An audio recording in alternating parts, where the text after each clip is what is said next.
Bismillahirrahmanirrahim. Fatihah ila Rabbina wa syafi'ina sayyidina Rasulillah sallallahu alaihi wasallam wa alihi wa ashabihi wa azwajihi wa ikhwanihi minal anbiya'i wal mursalin. Thumma ila arwah masyayikhina wa li abaina wa ummahatina wa liman lahu haqqun alaina jami'u khususan sahibu hadhihi al-manzumah al-imam al-Busiri وشارحها الإمام ابن عجيبة بأن الله يغفر لهم ويرحمهم ويعلي درجاتهم في الجنة وينفعنا بأسرارهم وأنوارهم وعلومهم وبركاتهم في الدين والدنيا والآخرة بسر الفاتحة. أعوذ بالله من الشيطان الرجيم. بسم الله الرحمن الرحيم. الحمد لله رب العالمين الرحمن الرحيم مالك يوم الدين إياك نعبد وإياك نستعين اهدنا الصراط المستقيم صراط الذين أنعمت عليهم غير المغضوب عليهم ولا الضالين آمين. بسم الله الرحمن الرحيم. الحمد لله رب العالمين وبه نستعين على أمور الدنيا والدين. صلى الله على سيدنا محمد خاتم النبيين وعلى آله وصحبه أجمعين. رب اشرح لي صدري ويسر لي أمري واحلل عقدة من لساني يفقهوا قولي. سبحانك لا علم لنا إلا ما علمتنا إنك أنت العليم الحكيم. أما بعد، قال الإمام العارف بالله الشاعر الناظم الإمام البوصيري رحمه الله تعالى ونفعنا به وبعلومه وبعلوم مشايخنا وبعلوم سائر الصالحين في الدارين آمين. إلى أن قال: الباب التاسع الفصل التاسع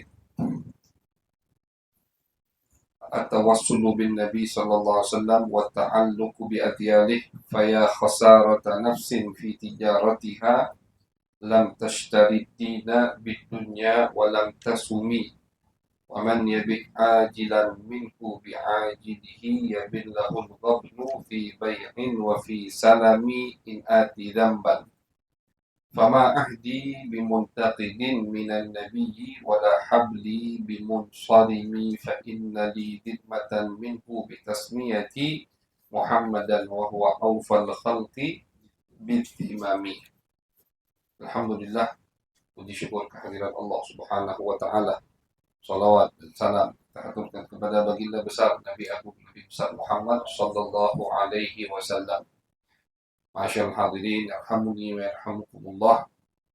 Malam hari ini masih di bab ke-9 di fasal at-tasik yang sudah sebagian atau beberapa syair baitnya sudah kita renungi, sudah kita kaji di pertemuan kemarin iftitah, yaitu bab ke-9 ini bab yang menyebutkan tentang tawassul beliau al-Imam al-Busiri kepada baginda Nabi besar Muhammad sallallahu alaihi wasallam.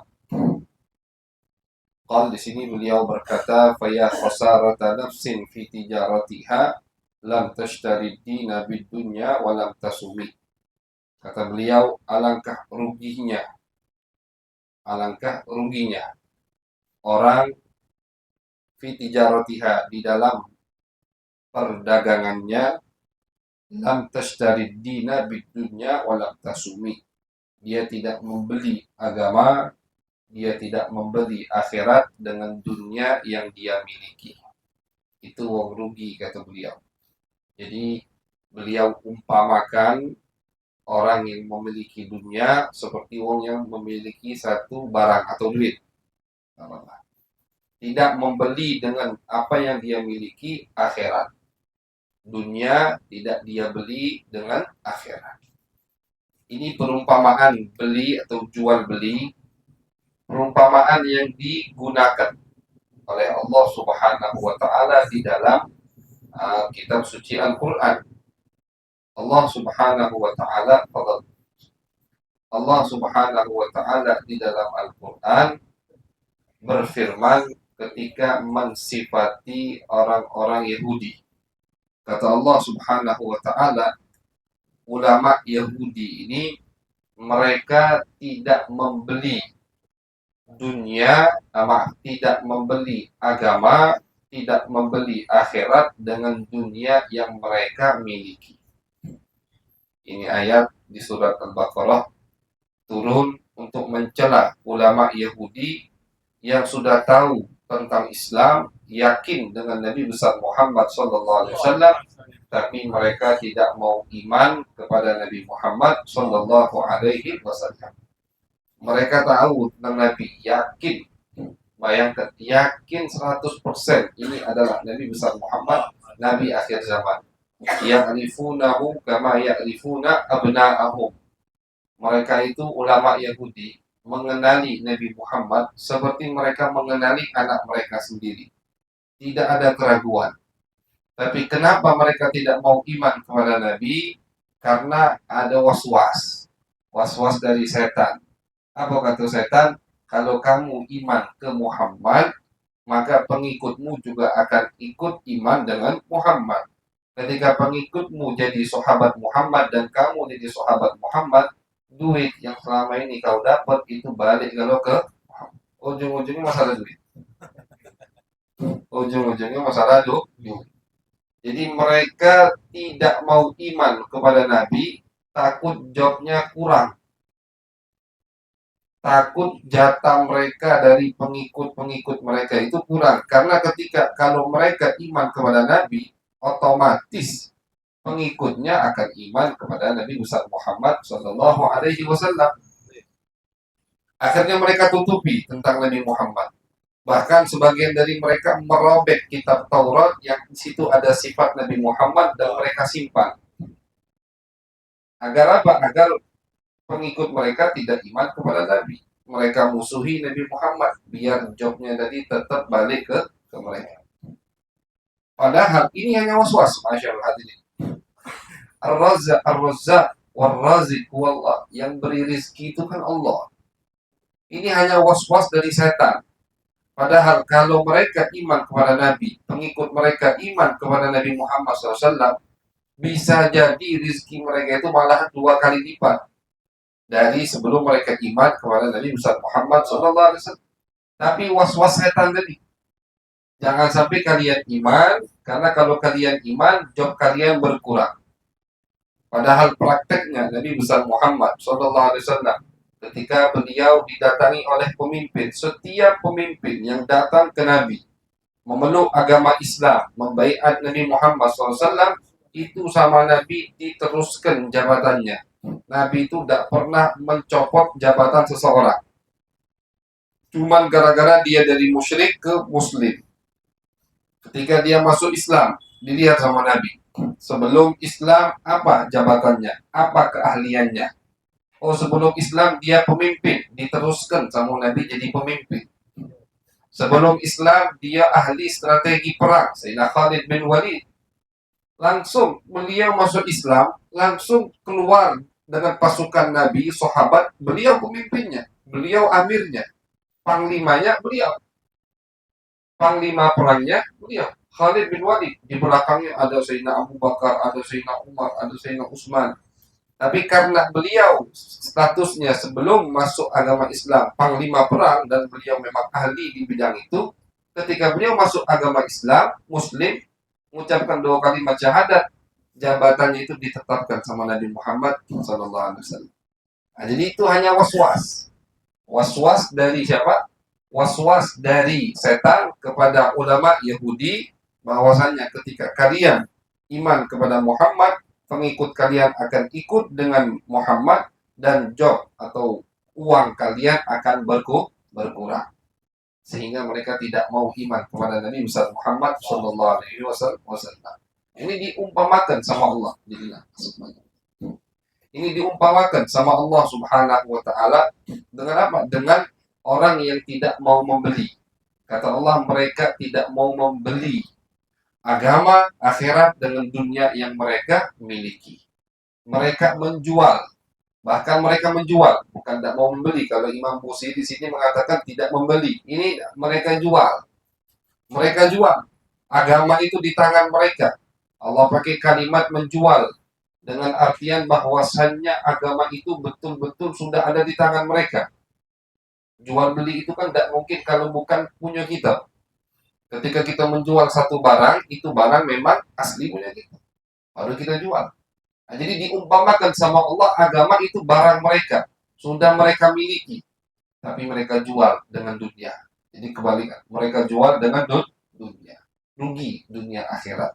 Jadi kata Imam Al-Busiri di sini, faya khasarata nafsin fi tijaratiha lam tashtari dina bid dunya wa lam tasumi. Sungguh rugi orang yang ketika dia berdagang, dia tidak membeli agama dengan dunia yang dia miliki.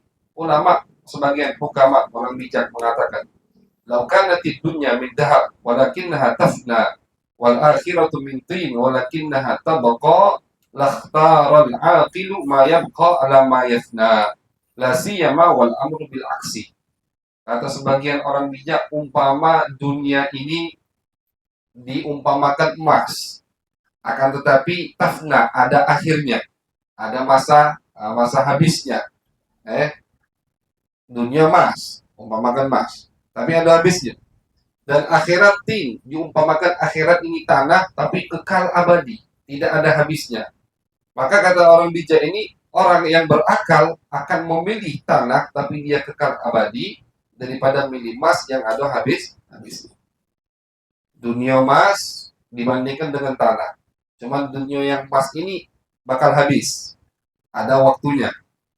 Sedangkan tanah ini tidak habis-habis, kekal abadi. Kata orang bijak ini, wong yang berakal pasti lebih memilih tanah, walaupun dia tanah. Tidak bakal dia milih emas, kenapa? Karena tanah ini kekal abadi, selama-lamanya. La siyama wal amru bil aksi. Apalagi kata orang bijak ini, kebalikan sebetulnya. Dunia tidak bisa dibandingkan dengan tanah.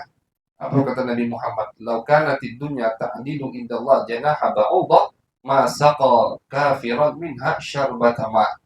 Kata Nabi, umpama dunia dan seisinya ini itu di mata Allah sebanding dengan setengah, separuh, sebelah sayap nyamuk, maka Allah, jadi sebanding dunia dan seisinya ini sebanding di mata Allah dengan sebelah sayap nyamuk.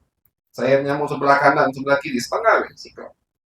Itu Allah tidak akan memberikan orang kafir seteguk air. Kalau dunia tadi sebanding dengan sebelah sayapnya.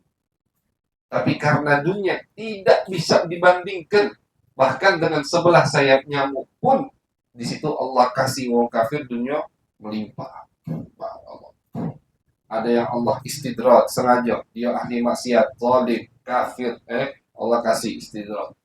Allah ulur dia lemah di dunia. Ada yang Allah balas, ada orang kafir tapi dia punya jasa, misalkan orang kafir berbuat baik, Allah balas di dunia dengan Allah limpahkan dunianya. Gitu. Makanya Allah balas, inilah langsung. Ini dulu lagi. Ya, taruh luar. Jadi umpama dunia tadi di mata Allah, diriwayatkan oleh Nabi Muhammad SAW dengan satu hadis. Diriwayatkan ruya anna Rasulullah marra ala syah. Diriwayatkan Nabi jalan melewati syatin maitatin, melewati kambing yang sudah jadi bangkai. Kambing udah jadi bangkai. Faqala atarawna hadhihi syah hayyinatan ala ahliha. Kata Nabi, kira-kira kambing yang udah jadi bangkai ini pemiliknya masih tidak dengan kambing ini? Kambing yang sudah jadi udah bangki kambing ini, tidak mungkin bisa dimakan. Qalu min hawaliha alqauha ya Rasulullah. Jadi kira-kira kambing yang udah jadi bangkai ini itu bakal diambil lagi tidak sama pemiliknya? Sahabat mengatakan, ya Rasulullah, mereka itu membuangnya. Bagaimana mungkin mereka ngambilnya kembali? Kalau kambing ini mati dan jadi bangkai, jadi mereka buang. Apa jawab Nabi besar Muhammad SAW? Nabi sering begitu, sering mengumpamakan sesuatu dengan apa yang dilihat oleh sahabat. Itu termasuk metode manhaj taklim Nabi Muhammad SAW. Termasuk metode Nabi berdakwah, mengumpamakan sesuatu dengan yang ada di depan mata sahabat. Kata Nabi, walladhi nafsi biyadih, demi jiwaku yang berada di tangannya, yaitu demi Allah. La dunya ahwanu 'ala Allah min hadhihi syah 'ala ahliha. Kata Nabi, dunia lebih hina di mata Allah daripada bangkai kambing ini di mata pemilik. Dunia lebih hina di mata Allah daripada bangkai kambing ini di mata pemiliknya. Sebagaimana pemilik kambing yang udah jadi bangkai ini tidak ingin menoleh lagi ke kambing itu, begitu juga Allah Subhanahu wa Ta'ala. Al-Imam Al-Ghazali, beliau mengatakan, Pak Ujan, Masya Allah, Rahmat, Insya Allah. Al-Imam Al-Ghazali, beliau mengatakan, dunia itu musuh untuk Allah, musuh untuk wali Allah, musuh bahkan untuk musuh-musuh Allah. Dunia itu. Ini kata Imam Ghazali dalam kitab Ihya. Dunia itu musuhnya Allah, musuhnya wali Allah, kekasih Allah, musuhnya musuh-musuh Allah. Bagaimana dunia musuhnya Allah? Dunia musuhnya Allah, fa inna dunya aduwwa lillah. Amma adawatuha lillah fa innaha qata'at tariq ala ibadillah. Karena dunia ini yang menghambat hamba untuk dekat dengan Allah, makanya dimusuhi sama Allah. Dunia penyebab kita jauh dari Allah. Kita dalam hidup ini, ulama Imam Haddad, Imam Ghazali, Ibn Atta'illah, itu mereka intisari dari kitab mereka itu. Kalau dunia keluar dari hati kita, maka kita sampai kepada Allah. Intinya itu. Intinya keluarkan dunia dari hati kita. Artinya jangan sampai kita ini cinta dunia. Dunia di tangan tidak apa-apa, bukan artinya kita meninggalkan dunia. Akhirnya tutup kopi untuk saya ngomong. Bukan itu. Bukan itu cara kita meninggalkan dunia. Buka kita toko, buka kita ke pasar, kita punya dagang bisnis, kita jalankan. Tapi jangan sampai dagangan kita itu melupakan kita dari Allah Subhanahu wa Ta'ala. Jadi kenapa dunia dibenci sama Allah, musuh Allah? Karena dunia menghambat jalannya seorang hamba untuk dekat dengan Allah Subhanahu wa Ta'ala. Walidhalika, di dalam riwayat kata Imam Ghazali, Nabi Muhammad mengatakan, lam yanzurillah ilaiha mundu khalaqaha. Dari Allah menciptakan dunia, Allah tidak pernah noleh ke dunia. Tidak pernah Allah melihat dunia. Tidak pernah Allah, ini perumpamaan bukan arti noleh, Allah nolehnya tidak. Subhanallah, Allah tidak sama dengan makhluk. Artinya dari Allah menciptakan dunia tidak pernah ditoleh sama Allah Subhanahu wa Ta'ala, tidak pernah dihawi. Kenapa? Karena dunia ini musuhnya Allah. Sebab dunia ini menghambat jalan kita untuk dekat dengan Allah Subhanahu wa Ta'ala. Dunia apa? Dunia kullu masih Allah. Dunia itu yang selain Allah. Tapi kalau ada hal-hal yang mengkaitkan kita dengan Allah, berarti itu bukan dunia. Misalkan keluarga kita. Keluarga ini mengkaitkan kita, mendekatkan kita dengan Allah, apa kebalikannya? Keluarga dekatkan kita sama Allah. Kita bertanggung jawab. Kita cari nafkah, misalkan. Kita jaga mereka, kita didik mereka. Ini berarti keluarga mendekatkan kita kepada Allah. Bukan dunia yang tercela. Dagangan kita, bisnis kita, toko kita. Apa yang di toko? Dunia ini. Menjauhkan kita, mau mendekatkan kita kepada Allah. Mendekatkan, menjadikan kita beramal baik. Buat kita bisa bersedekah, buat kita bisa infak. Ini berarti gawian yang dekatkan dengan Allah. Bukan dunia yang tercela.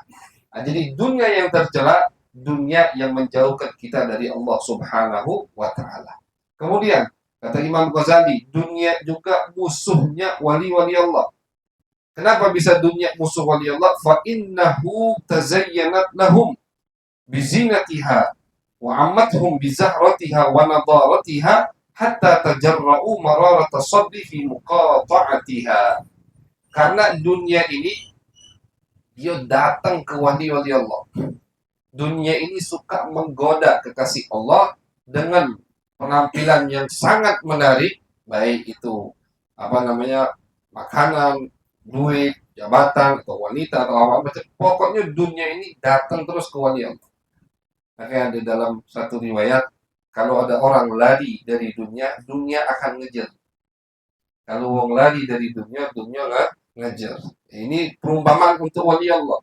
Ketika mereka meninggalkan dunia, itu dunia ngejar mereka. Dengan perhiasannya, dengan penampilannya menggiurkan. Sehingga mereka mau tidak mau harus berusaha dengan susah payah, sabar mereka untuk menahan nafsu mereka, menahan diri mereka untuk tidak tergiur dengan dunia tersebut. Sabar ini kan baik. Sabar dalam mujahadah untuk tidak cinta dunia susah, bukan gampang. Siapa yang tidak cinta dunia? Kan siapa yang tidak demen duit? Siapa yang tidak demen jabatan? Siapa yang tidak demen pujian? Ini menggiurkan, menggoda mereka, tapi mereka bisa memotongnya, mereka bisa menahannya. Sakit. Rasa nahan dari dunia itu sakit. Yang pertama kali susah mereka. Mereka itu, kita kalau jengok baca biografi ulama itu luar biasa. Mereka untuk menekan diri mereka biar tidak diperbudak oleh dunia. Ibrahim bin Adham itu kata beliau, aku kepengen makan, ada makanan di zaman beliau itu seperti sandwich lah zaman kita, roti isinya daging, mau sayur-sayur begitu. Lupa fakir apa namanya. Aku kepengen makan itu selama berapa tahun, udah 40 tahun, tapi aku tahan. 40 tahun. 40 tahun beliau menahan untuk tidak makan sandwich itu. Kenapa? Karena nafsunya yang pengen. Aku tahan. Susah. Al-Habib Umar Al-Muhdar, beliau meriwayatkan, aku tidak makan kurma selama 20 tahun. Kenapa? Karena kurma ini makanan yang paling aku doyan. Jadi aku pengen didik, pengen ditekan hawa nafsunya, 20 tahun beliau tidak makan.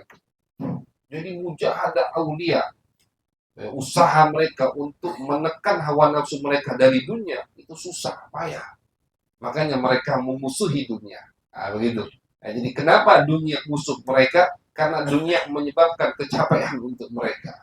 Dunia mencicipi kepahitan untuk mereka, jadi mereka dimusuhi. Jadi dunia dimusuhi oleh aulia Allah. Kemudian dunia musuhnya musuh Allah. Sekarang dunia musuhnya Allah udah paham gitu. Dunia musuhnya wali Allah paham. Dunia musuhnya Allah. Dunia itu musuhnya orang kafir. Dunia itu musuhnya orang munafik. Dunia itu musuhnya orang fasik. Bagaimana Imam Ghazali? Kata Imam Ghazali, wa amma adawatuha li a'da'illah fa innaha istadrajathum bimakriha wa kaidiha. Karena dunia menipu mereka. Kalau mereka tahu dunia itu menipu mereka, mereka akan benci kepada dunia. Tapi kapan mereka benci ke dunia? Nanti pas di akhirat. Ketika tidak ada waktu untuk menyesal, di situ mereka akan benci dengan dunia. Di situ mereka akan marah dengan setan. Cerita dalam Al-Quran, datang mereka ke setan. Oh, kau nih atau setan? Aku tidak punya kuasa. Aku cuma mengajak. Aku cuma mengajak. Yang punya hati kalian, yang punya keinginan kalian, kata setan. Diceritakan dalam Al-Quran bahwasanya nanti orang kafir itu datang ke setan, marah, mau setan ngurutuk gara-gara kami jadi ini. Kata setan, aku tidak punya kuasa. Kalian yang memilih, aku cuma menggoda, aku cuma mengajak. Nah, jadi kapan mereka memusuhi dunia? Nanti pas mereka di akhirat, mereka akan memusuhi dunia. Itulah dunia, ma'asyarul hadirin. Dunia yang sekarang diperebutkan, dunia yang mati-matian orang untuk memiliki dunia. Diriwayatkan dari Al-Imam As-Sahabi Abu Umamah Al-Bahili. Abu Umamah Al-Bahili, sahabat Nabi besar Muhammad SAW. Abu Umamah berkata, ketika Nabi Muhammad diutus, atat iblis junudah. Pas diutus Nabi Muhammad, umur beliau 40 tahun, di kota Mekah, iblis ngajak pasukannya kumpul, rapat darurat. Nabi Muhammad diutus. Apa kata mereka? Faqalu qad ba'atha nabiyyun wa ukhrijat ummatun. Wahai ketua iblis, yang maksudnya kata anggotanya tadi, Nabi akhir zaman udah diutus. Dan Nabi akhir zaman ini memiliki kelompok, memiliki sahabat. Dipujilah sama setan tadi. Kesusahan mereka. Istilahnya mereka kesusahan, takut. Apa kata iblis? Dengan santai iblis jawab, qal yuhibbuna dunya Tapi umat Nabi tadi bakal cinta nggak kira-kira sama dunia? Kalau na'am, iya. Bakal cinta sama dunia. Qala la in kanu yuhibbuna dunya, kalau mereka cinta dengan dunia, ma ubali an la ya'budul awsan. Aku tidak peduli mereka tidak menyembah berhala lagi. Biasa. Mereka nyembah Allah dapat. Tapi yang penting mereka masih cinta sama dunia. Mereka masih cinta sama dunia. Makanya ulama sufi yang mengatakan asnamuna ad-dunya fi qulubina. Setiap kita ini ada berhala dalam hati kita. Bukan berhala Hubal, Manat, Uzza, bukan. Berhala dalam hati kita adalah dunia. Ulama sufi yang mengatakan setiap orang yang cinta dunia berarti ada berhala di dalam hatinya. Bukan artinya murtad, bukan. Artinya susah untuk sampai kepada Allah Subhanahu wa ta'ala. Kata Iblis tadi, kalau mereka masih cinta dunia, yang penting mereka masih cinta dunia, maka aku tidak peduli mereka tidak nyembah berhala. Wa inna ma agdu alaihi ma'arufu bithalat. Aku akan goda mereka melalui dunia dengan 3 cara. Akhdul mal min ghairi haqqih, dengan mengambil, memperoleh harta bukan dari jalannya, maksudnya dari yang haram. Ini yang pertama, kata Iblis tadi. Wa infaquhu fi ghairi haqqih, dan dia tidak akan menyalurkannya ke tempat yang seharusnya. Jadi dapat duit dari jalan yang tidak halal. Itu kata Iblis cara pertama. Cara kedua, kita goda, kita was-was mereka biar tidak infak, disalurkan harta tadi ke tempat yang benar. Yang ketiga, wa imsaku an haqqih. Yang ketiga, pelit, tidak galak berinfak. Jadi kata Iblis, pertama, cari duit bukan jalan yang halal. Kedua, duit tadi difoya-foyakan untuk sesuatu yang haram. Ketiga, tidak galak diinfakkan ke jalan yang baik. Itu kata Iblis, selagi mereka cinta dunia, kita goda dengan 3 hal itu. Wasyarru kana min hadha naba. Ini Iblis ini yang ngomong. Kata Iblis, kejelekan, kesesatan, kemungkaran, semua muncul dari 3 hal ini. Yaitu cinta dunia. Jadi memang dunia ini kalau dibahas ulama, semua isi kitab ulama itu tentang dunia. Jadi intinya pengen usul, pengen dekat dengan Allah, gampang keluarkan dunia dari hati kita. Dan tidak ada seorang wali yang Allah angkat jadi wali kecuali dunia udah keluar dari hati mereka. Kalau ada wali cinta dunia, berarti itu bukan wali. Bukan wali. Dan cinta dunia ini sekali lagi jangan kita ketipu dengan penampilan. Oh, ada ustadz ini pakaiannya zuhud misalkan, motornya tidak ganti-ganti, gamisnya tidak ganti-ganti. Oh, ini wali zuhud, tidak cinta dunia. Ustadz Ciko itu ganti terus motor, ini ustadz hubud dunia misalkan. HP-nya ganti terus, ini hubud dunia. Bukan itu. Tolak ukur hubud dunia itu di hati, bukan di penampilan. Diceritakan ada dua saudara seperguruan. Mereka ini sama-sama sufi, cuma tugasnya beda. Yang satu tugasnya di atas gunung, yang satu tugasnya di tengah kota. Di tengah kota, kalau di tengah kota mau tidak mau harus berbaur. Ketika berbaur, terkenal, dunia datang ke dia, kaya, punya rumah cak istana. Yang di atas gunung, di atas gunung hidupnya di gubuk kecil, dia cuma punya tempat tidur, punya tempat wudhu, punya tempat makan, piring, punya tempat minum. Itu cuma dunia. Sama-sama punya murid. Akhirnya suatu hari murid yang dari guru, taruhlah yang di atas ini Z, murid dari Ustadz Z ini izin sama Ustadz Z. Ustadz izin, aku pengen turun ke kota nak belanja. Kata Ustadz Z tadi, wahai muridku, kalau kau turun ke kota, setelah kau belanja, kau mampir ke Ustadz Salim, kawannya itu. Itu seperguruan sama anak. Mampir ke dia, minta doa dan minta nasihat dari beliau. Turun murid dari gunung. Turun murid dari gunung, selesai belanja, dia mampir, nanya sama orang ke rumah Ustadz Salim. Oh, di situ rumah Ustadz Salim. Datang dia ke rumah Ustadz Salim. Belum masuk lah, bengong dia nyingok. Ini Ustadz Salim luar biasa kayaknya. Rumahnya tuh besarnya. Langsung dibandingkan sama gurunya. Ini Ustaz tak benar. Ngapa tak cak guru aku? Rumahnya gubuk. Masuk. Tambah heran dia masuk. Lihat penampilan Ustaz Salim dari makanannya mewah. Udah didoakan, diunjuk hadiah, mau Ustaz Salim. Terakhir minta nasihat. Kata Ustaz Salim, yang minta nasihat itu Ustaz Z-nya, gurunya, temannya, saling minta nasihat.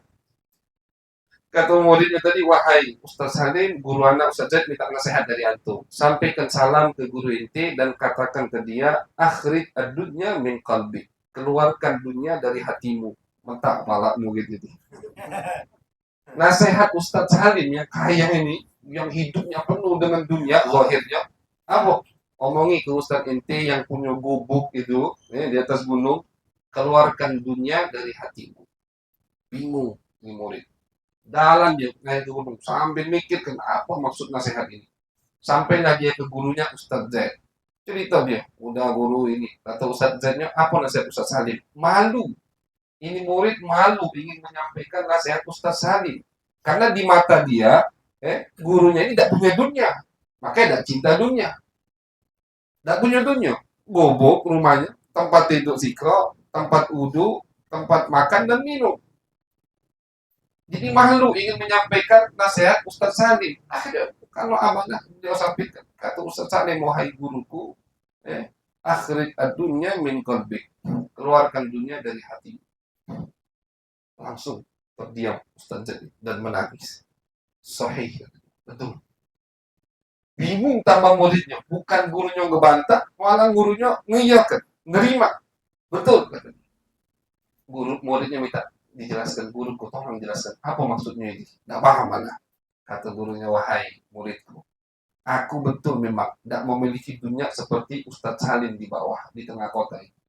Cuman yang aku miliki ini itu ada dalam hatiku. Kepikiran terus, hujan dikit, nah bocor gubuk ini, tidak bisa tidur.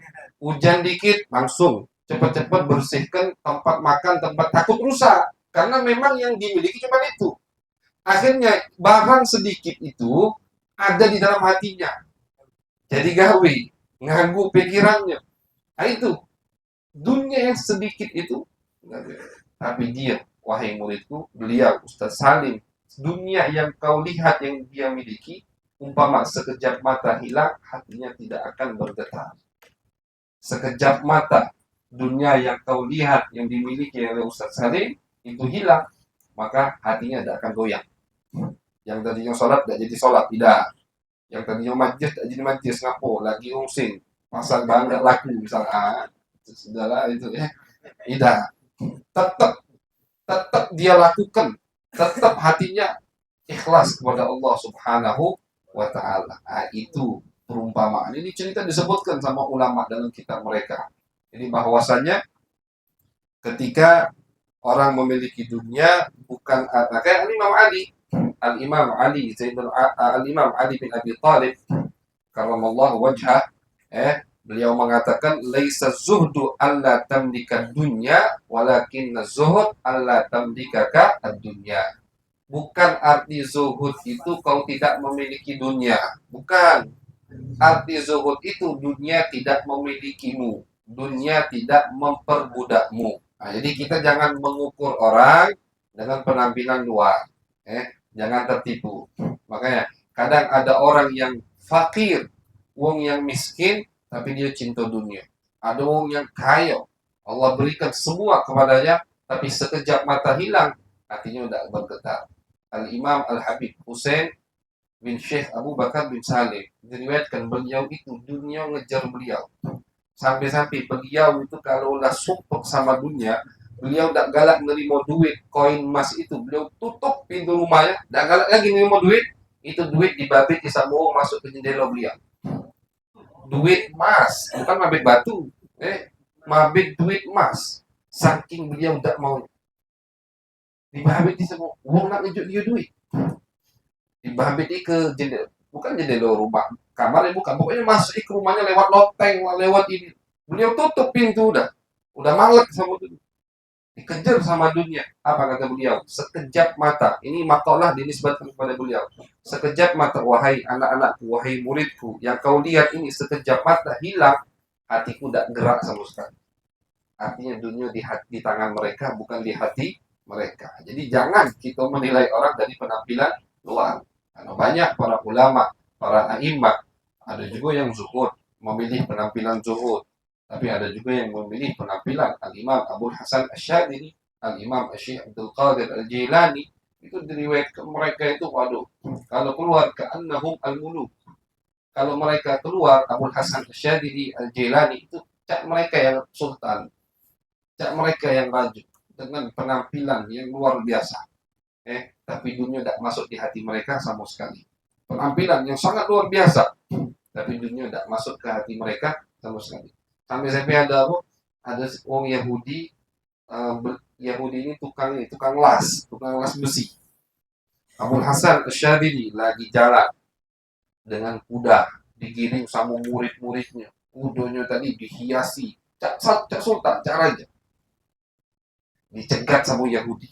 Yahudi ini tukang las besi. Tukang las besi, bajunya kotor, hitam, bau, kan? Kata Yahudi tadi, apa kata Yahudi tadi? Kadzaba nabiyyuk, nabimu itu bohong. Kenapa bohong? Kata Imam Abdul Hasan Asy-Syadzili, nabimu itu berbohong karena diriwayatkan dari nabimu, dia tahu hadis. Ad-dunya sijnul mu'min wa jannatul kafir.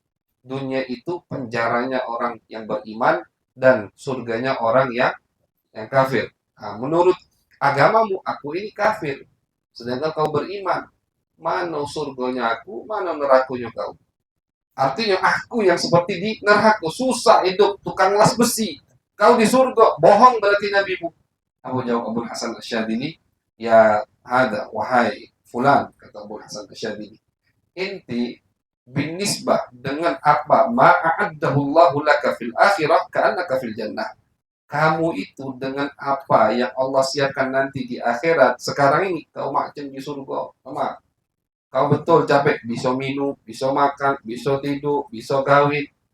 Tapi kaget kau di akhirat, tidak bisa itu.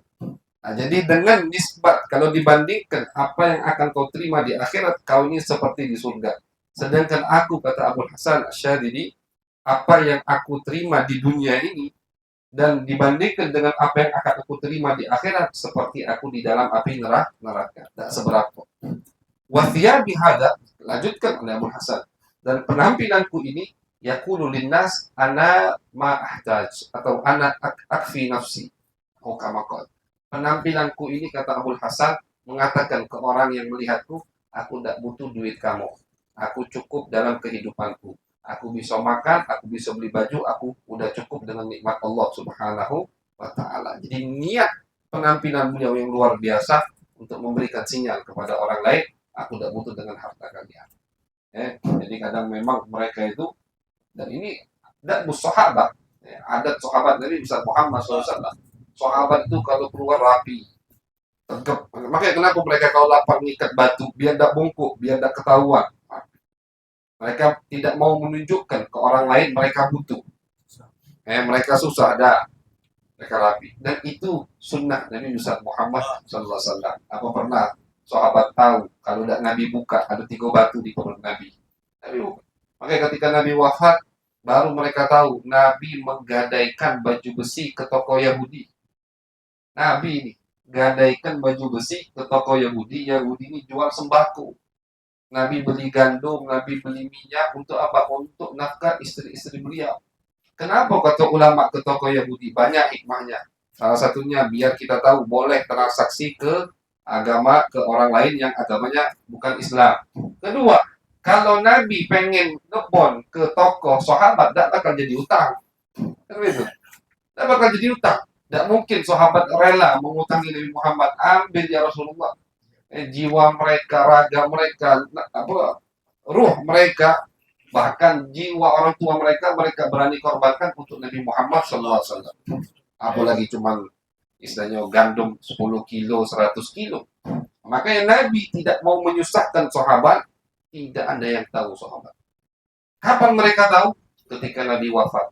Yahudi tadi datang bawa baju besi Nabi. Nah, ini yang digadaikan oleh Nabi kalian, dengan gandum yang dia beli untuk nafkah anak dan istrinya.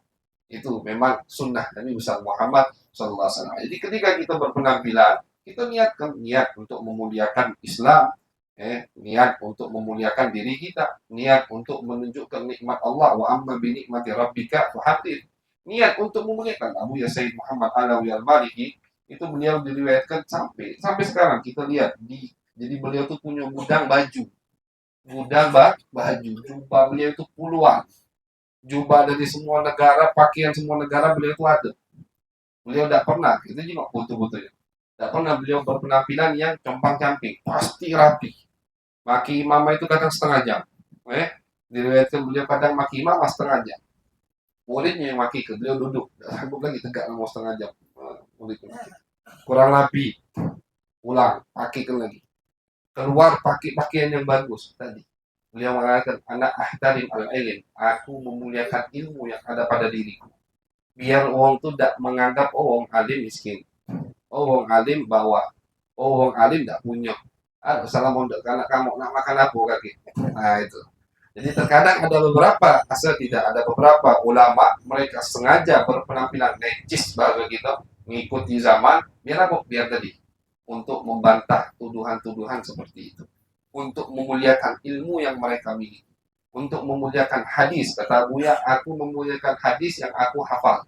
Hadis Nabi besar Muhammad Sallallahu Alaihi Wasallam. Jadi banyak niat ulama, maka jangan tertipu dengan zahir.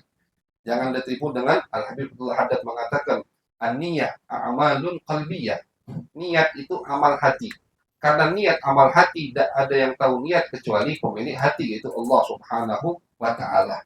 Jangan menilai orang. Gitu. Nah, sekarang cepatnya nih. Nah, ini dikit, ini Ustaz Ubudunnya, Ustaz ini, macam-macam. Nauzubillah min dzalik. Tapi untuk diri kita harus selalu tuduh. Jadi kebalik zaman sekarang ini, untuk orang lain mulut cepat nuduh, untuk diri kita tidak cepat nuduh. Kalau dibalik, cepat kita jadi orang yang sempurna. Bagaimana kita selalu menuduh diri kita, tapi husnudzon terus kepada orang lain. Suudzon kepada diri kita. Kapan kita tidak suudzon sama diri kita, di situ kita bakal hancur, bakal binasa gitu. Okay. Kayak kata Nabi Muhammad SAW, ada orang itu yang mengomentari, kotoran mata yang ada di mata temannya. Belekan loh. Padahal kata Nabi, fi ainihi, di matanya ada kotoran mata sebesar batu kerikil, kata Nabi Muhammad. Di mata dia ada kotoran batu besar, tapi tidak kejingokan. Yang dia jingok kotoran mata orang lain, padahal kecil dikit. Nah itu, melihat aib orang cepat, tapi melihat aib sendiri. Makanya termasuk doa para ulama, ya Allah, tolong bukakan mata kami bi'uyubina, dengan aib kami. Itu termasuk taufik dari Allah. Termasuk Allah ingin mendekatkan kita kepadanya. Itu Allah bukakan mata kita untuk melihat aib kita. Makanya kata ulama, kalau ada sahabat, ada teman yang menunjukkan aibmu, pegang itu teman. Ada kawan yang kalau kita berbuat salah, dia negur. Ada kawan yang kalau kita melenceng dikit, dia ngingeti. Ada kawan yang kalau kita malas sedikit, dia nyemangati. Itu pegang, kata ulama. Pegang. Itu sangat jarang sekali kawan yang jadi itu. Kawan yang cepat negur kita ketika kita punya kesalahan. Tapi negurnya tadi bukan momentari nak ngatuin, nak jatuhkan. Kata Imam Syafi'i kan, kalau inti mau nasihati orang, nasihatin 4 mata, itu nasihat. Kalau nasihat depan umum, tertuju kepada satu orang, itu bukan nasihat, itu malah jadi hinaan. Nabi tidak pernah nasihati orang depan umum ditunjukkan ke orang, tidak pernah. Carilah hadis Nabi Muhammad. Mabalu akwam, pasti begitu. Kenapa ada kelompok yang suka melakukan ini? Kenapa ada kelompok yang suka melakukan ini? Begitu pasti nasihat Nabi kalau di depan umum. Beda kalau nasihat empat mata. Jadi kalau ada, kita bisa melihat dan mengetahui aib kita, itu tanda taufik hidayat dari Allah Subhanahu wa Ta'ala. Nah, jadi Al-Imam Al-Busiri yang mengatakan dalam qasidah beliau ini, faya khasarata nafsin fi tijaratiha lam tashdadid dina bidunya wa lam tasumi. Jadi kalau pengen dekat dengan Allah, singkatnya keluarkan dunia dari hatimu, keluarkan berhala dari hati kita. Itu berhala tadi adalah dunia. Apa itu dunia? Kullu ma siwallah. Dunia itu yang menjauhkan kita dari Allah, itulah dunia. Makanya jangan sampai menjadikan keluarga kita termasuk dunia. Inna min auladikum wa azwajikum aduwwan lakum. Hati-hati. Kata Allah, wahai orang-orang yang beriman, hati-hati. Kata Allah, dari istri-istri kalian, dari anak kalian itu ada musuh kalian. Cuman anak bini, musuh yang kita sayangi, ya, yang kita jaga, yang kita usaha untuk mereka. Musuh, iya, musuh kenapa? Menyebabkan kita jadi musuhnya Allah Subhanahu wa taala. Itu berarti musuh. Hati-hati kata Allah, jangan sampai anak bini kalian jadi musuh kalian. Kata Nabi Muhammad SAW, ya akan datang satu zaman yakunu halakar rujul ala yadi zaujatihi atau abawaihi atau abnaihi. Kata Nabi, akan datang satu zaman orang itu akan binasa kalau tidak gara-gara kedua orang tuanya, atau gara-gara istrinya, atau gara-gara anaknya. Binasanya seseorang gara-gara wong yang dia cintai. Cuman yu'irunahu bil faqri, kata Nabi. Ini subhanallah. Jadi kalau kita baca hadis Nabi Muhammad, apalagi yang berkaitan dengan akhir zaman, itu semua pas. Memang ya, karena beliau alimul ghaib, ya. Beliau termasuk yang Allah bukakan sesuatu yang akan datang. Kayak kata Nabi, yu'irunahu bil faqri, orang tuanya atau istrinya atau anaknya, yu'irunahu, selalu mendesaknya dengan kemiskinan. Kata duit lakinya ditoleh sama bininya. Anaknya banyak permintaan, misalkan. Wong tuanya desek supaya selalu nunjuk duit. Akhirnya si anak ini, suami ini, si bapak ini, statusnya 3 itu, akhirnya mencari nafkah, mencari duit dengan segala cara. Kenapa? Takut sama orang tua, takut sama bini, takut sama anak. Nah, itu kata Nabi, yakunu halakar rujul.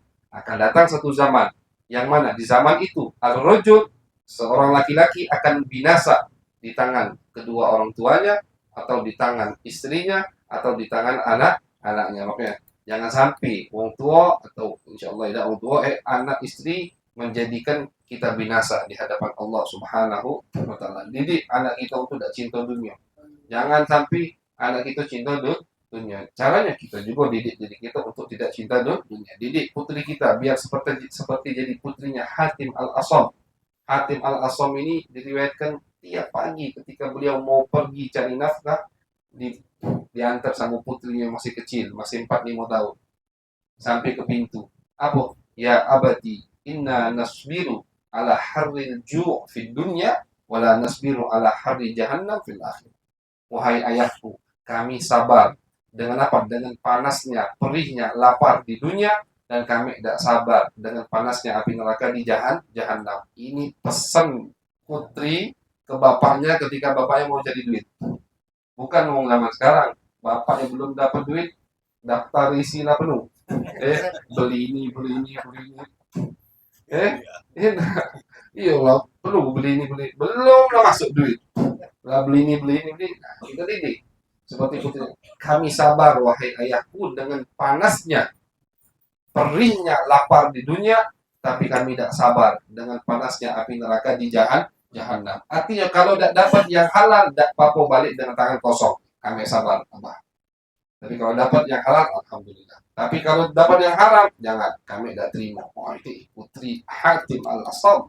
Luar biasa. Nah, jadi dunia memang madmum, mal'un. Yang Nabi Muhammad, dunia mal'un, wa mal'unun mafiha. Dunia itu dilaknat sama Allah. Dan dilaknat apa yang ada di dalam dunia, illa dzikrullah, kecuali orang yang selalu ingat dengan Allah Subhanahu wa taala. Dan dunia yang mengingatkan kita kepada Allah itu bukan dunia yang dilaknat oleh Allah Subhanahu wa taala. Jadi kita kembali ke perkataan Al-Imam Al-Busiri.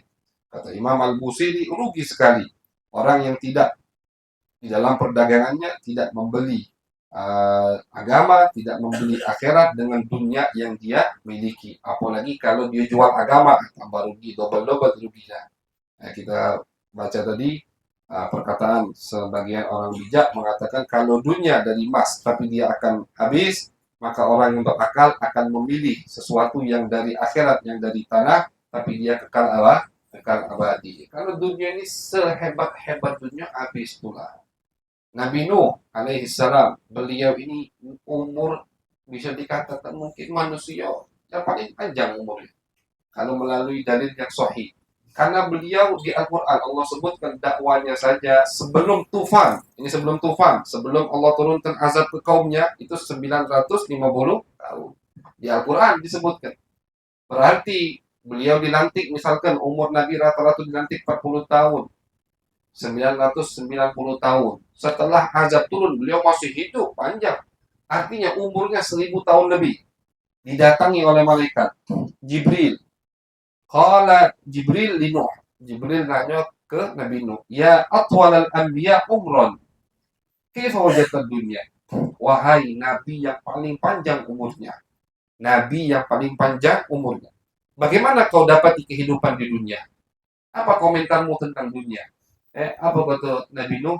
Kadarin lahababan dakhaltu min ahadihima wa kharajtu min al-akhar. Kata Nabi Nuh, seperti pintu yang punya dua rumah, aku masuk dari pintu itu, metu dari pintu itu. Artinya cuma lewat deh. Lewat masuk rumah, lewat satu pintu, dan langsung keluar ke pintu berikutnya. Ini umurnya 1000 tahun lebih. Artinya kenyang udah hidup di dunia ini. Cepat seperti itu. Makanya dunia memang cepat, singkat. Jangan sampai sesuatu yang singkat, yang cepat ini merugikan kita di kehidupan akhirat. Na'udzubillah min dzalik.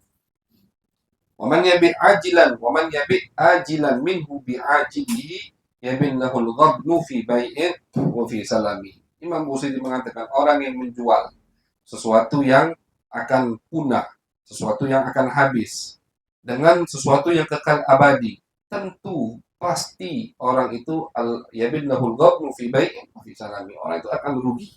Pasti ruginya yang menjual. Jadi kalau orang yang tidak membeli, dia punya dunia, dia udah beli dunia ini, dia tidak relakan dunia ini untuk mendapatkan akhirat, itu rugi. Apalagi orang yang sudah punya akhirat, sudah punya agama, dia jual agamanya demi dunia. Seperti ulama Yahudi tadi yang diumpamakan sama Allah Subhanahu wa taala. In ati dzamban fama ahdi bimuntaqidin minan nabiyyi wala habli limusalimi. Kata Imam Busiri, ya Allah, walaupun aku banyak melakukan dosa. Nah, ini pengakuan dari seorang wali Allah. Pengakuan dari orang hebat. Ya Allah, walaupun aku banyak melakukan dosa. Dan itulah yang diinginkan oleh Allah dari hamba-hambanya. Pengakuan dosa. Allah tidak ingin. Bukan yang Allah inginkan kita banyak ibadah. Bukan yang Allah inginkan jidat kita hitam karena banyak sujud. Bukan yang Allah inginkan Quran kita rusak karena sering banyak kita baca. Tapi yang Allah inginkan al-qulub al-munkasirah. Itu yang Allah inginkan. Yang Allah pengen itu hati kita ini patah di depan Allah. Ya Allah ingin kita ini ngerasa banyak salah, ngerasa ada apa-apa di depan Allah. Itu yang Allah inginkan. Makanya Al-Imam Ibn Athaillah dalam kitab Hikam beliau mengatakan, terkadang rubba maksiatin awrathat dhullan wa inkisara khairun min ta'atin awrathat izzan wastikbara. Dalam kitab Hikam Ibn Athaillah beliau mengatakan, kata beliau, terkadang ada maksiat ini. Tapi habis maksiat ini menimbulkan orang tersebut mempunyai hati yang patah hati, inkisar, zul, dia merasa paling hina. Aku makhluk paling hina, aku maksiat. Itu kata beliau bisa jadi lebih baik daripada taat, salat, tapi menimbulkan rasa sombong dan ujub. Rubba maksiatin awrathat dhullan wa inkisara khairun min ta'atin awrathat izzan wastikbara. Ada orang taat, rajin ke masjid, rajin ibadah, tapi ngasuh dia paling bagus, itu percuma ibadahnya. Ada orang maksiat, jatuh maksiat, tobat, tapi dengan syarat tidak terus menerus, tidak diniati, jatuh maksiat, nyesel, nangis, tobat, hatinya patah di depan Allah, maksudnya patah rendah hati, dia merasa makhluk paling hina. Itu yang Allah inginkan, diangkat sama Allah Subhanahu wa taala. Jadi semua ulama itu pasti ada pengakuan dosanya. Kati ulama yang ngomong aku kati dosa, sudahlah itu. Belum apa-apa ngaku aku kati dosa. Semua. Sayyidul Awliya Nabi Muhammad SAW. Inni la astaghfirullah fil yawm wal laylah mi'ata marrah. Aku sehari semalam kadang istighfar kata Nabi 100 kali. Wa fi riwayah 70 marrah. Kadang 70 kali. Apa maksudnya itu? Pengakuan. Beliau kati dosa. Tapi beliau merasa banyak salah di hadapan Allah Subhanahu wa ta'ala. Itulah hati yang Allah inginkan. Jadi jangan sampai amal kita, ilmu kita, ibadah kita menjadikan kita ngerasa wong paling hebat. Nah, itu bahaya itu. Na'udzubillah min dzalik. Apa yang banyak-banyak kata ulama mengucapkan kalimat la haula wala quwata illa billah. Kanzun min kunuzil jannah, kata Nabi. La haula wala quwata illa billah kanzun min kunuzil jannah. Termasuk harta karun yang ada di surga, kata Nabi Muhammad, adalah kalimat la haula wala quwata illa billah. Apa isi la haula wala quwata illa billah? Kita ngerasa, kita ngakui, ya Allah, aku tidak punya kekuatan, aku tidak punya daya, aku tidak punya usaha untuk melakukan taat, dan aku tidak punya kekuatan untuk meninggalkan maksiat kecuali dengan kekuatan-Mu ya Allah. Jadi apa yang kita lakukan dinisbatkan kepada Allah, itu yang diinginkan dari Allah Subhanahu wa taala. La haula wa la quwata illa billah. Ini juga kata ulama intisari dari kitab Hikam. Al-Hikam Ibn Athaillah. Jumlah hikamnya 200 sekian. Itu kalau dipres, apa intisarinya? Adalah kalimat la haula wa la quwata illa billah. Ibn Athaillah ingin kita ngerasa ketika kita bermaksiat, ketika kita mengamalkan taat, itu kekuatan dari Allah. Ketika kita berhasil meninggalkan maksiat, itu juga kekuatan dari Allah Subhanahu wa taala. Pengakuan. Dan pengakuan ini tidak perlu di status, Ada mau ngaku dosa di status, nangis-nangis, sudahlah, ada usah. Bainak wa bainallah, antaramu dan antara Allah Subhanahu wa taala. Jangan jadi modus akhirnya. Ya sekarang kan banyak, ya Allah, masalah nangis jadi modus. Masalah tobat, masalah itu qadi bainak wa bainallah. Urusan itu biar antara kita dan Allah Subhanahu wa taala. Biarlah kayak kita nyengeh terus tapi hati kita yang menangis di depan umum. Nah, itu. Ya, hati yang penting. Makanya itu hati Nabi besar Muhammad. Beliau itu kenapa dikatakan yang paling mulia? Karena beliau cuma baina maqamil haq wal khalq. Ya, ini kalau Al-Imam Abul Husain Al-Qushairi dalam kitab beliau Ar-Risalah Al-Qushairi yang mengatakan ini maqamul jama'. Apa itu maqamul jama'? Wong yang bisa duduk di tengah masyarakat, tapi dia juga bisa di waktu itu berduaan dengan Allah Subhanahu wa taala. Ini yang paling sempurna. Wong yang tak bisa, kalau kumpul sama wong dia tak bisa khusyuk. Nah, itu bagus, tapi belum sempurna. Artinya dia pengen berduaan terus dengan Allah. Sehingga dia meninggalkan masyarakat, meninggalkan keramaian. Bagus, tapi belum sempurna. Yang sempurna seperti Nabi Muhammad SAW. Kata Imam Al-Qushairi dalam kitab Ar-Risalah Al-Qushairiyah, itu namanya maqamul jama'. Satu kedudukan yang dinamakan al-jama'. Jama' itu menggabung. Menggabung apa? Menggabung bainallah wa bainal khalqi. Menggabung antara Allah dan makhluknya. Seperti Nabi besar Muhammad SAW. Nabi nyengir sama sahabat, Nabi peresan sama sahabat, Nabi duduk sama sahabat, tapi hatinya selalu muta'alliq billah, berkait sama Allah Subhanahu wa taala. Jadi jangan kita ini lah banyak pamrihnya, lah banyak riaknya. Jangan sampai masalah-masalah seperti ini kita jadikan riak juga. Nauzubillah min dzalik. In ati damban fama ahdi bimuntaqidin minan nabiyyi wala habli bimusalimin. Kalau aku ya Allah banyak melakukan dosa, maka aku bersaksi ya Allah, fama ahdi bimuntaqidin minan nabi. Fama ahdi bimuntaqidin wala habli bimusalimi minan Nabi sallallahu alaihi wasallam. Ya Allah, walaupun aku banyak salah, walaupun aku banyak sholat, banyak dosa ya Allah, tapi tetap ya Allah, aku tidak memutuskan hubunganku dengan Nabi besar Muhammad sallallahu alaihi wasallam. Nah, jadi jangan, ini beliau ngajari juga untuk kita jangan putus asa. La tai'asu min rohillah. Kadang sekarang aku lah banyak maksiat, KGB aku tobat. Aku lah banyak maksiat, tidak pantas aku ke majlis taklim. Banyak dosa anak. Kebalikan, ketika kita ngerasa banyak dosa, hadirlah di majlis taklim. Jangan gara-gara kita ngerasa banyak dosa, akhirnya kita jauh dari majlis taklim. Ladas setan. Setannya lah, ladas. Wah, udah ini. Lah jauh dari sholat, jauh dari Quran, jauh dari majlis taklim. Sudah, kata setan lemah, kita goda. Kebalikan. Ketika kita merasa banyak salah, banyak dosa, kita datang ke tempat-tempat yang baik. Biar apa? Biar rahmat tadi turun. Dapat masuk ke hati kita. Mungkin.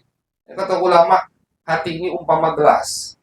Pengen dapat rahmat dari Allah, pengen dapat rahasia Allah, buka terus gelasnya.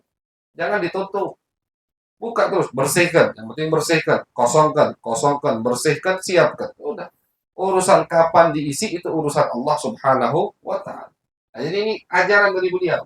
Kata beliau, ya Allah, walaupun aku punya dosa. Dosa itu disebutkan sama beliau di awal bab kemarin. Yaitu sibuk dengan syair bukan untuk memuji Nabi besar Muhammad sallallahu alaihi wasallam. Mungkin itu bukan dosa, Itu bukan dosa, tapi menurut beliau itu dosa. Karena beliau sudah masuk kedudukan yang lebih tinggi, sehingga beliau melihat yang bawah itu banyak salah, banyak khilaf, banyak kosong. Akhirnya beliau anggap itu dosa.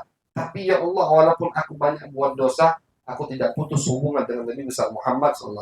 Tetap aku bertawassul dengan Nabi Muhammad SAW. Itu ajaran dari beliau.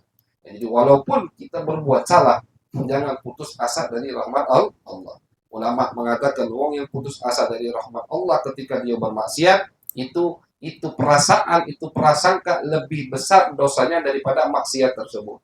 Seakan-akan dia merasa Allah tidak mampu untuk mengampuni dosaku. Jangan. Walaupun berkali-kali terus minta maaf sama Allah. Kata Allah, innallaha yaghfiru dzunuba jami'a. Allah mengampuni semua dosa. Innallaha la yaghfiru ayyushraka bih. Kata Allah, Allah tidak mengampuni dosa orang yang menduakan Allah. Yang tidak nyembah Allah itu musyrik, dosa tidak bisa diampuni sampai dia masuk Islam. Tapi selain itu, semua dosa bisa diampuni oleh Allah Subhanahu wa taala. Itu ajaran dari Al-Imam Al-Busiri rahimahullah taala wa nafa'ana bih. Mudah-mudahan kita diberikan keberkahan oleh Allah dari pembacaan mudah dan syarah daripada mudah dari Imam Al-Busiri. Mudah-mudahan yang ada hajat-hajat dikabulkan oleh Allah, yang ada penyakit-penyakit diangkat oleh Allah, hajat dunia akhirat dikabulkan oleh Allah fi khairin wa lutfin wa afiyah. Amin ya rabbal alamin. Bismillah.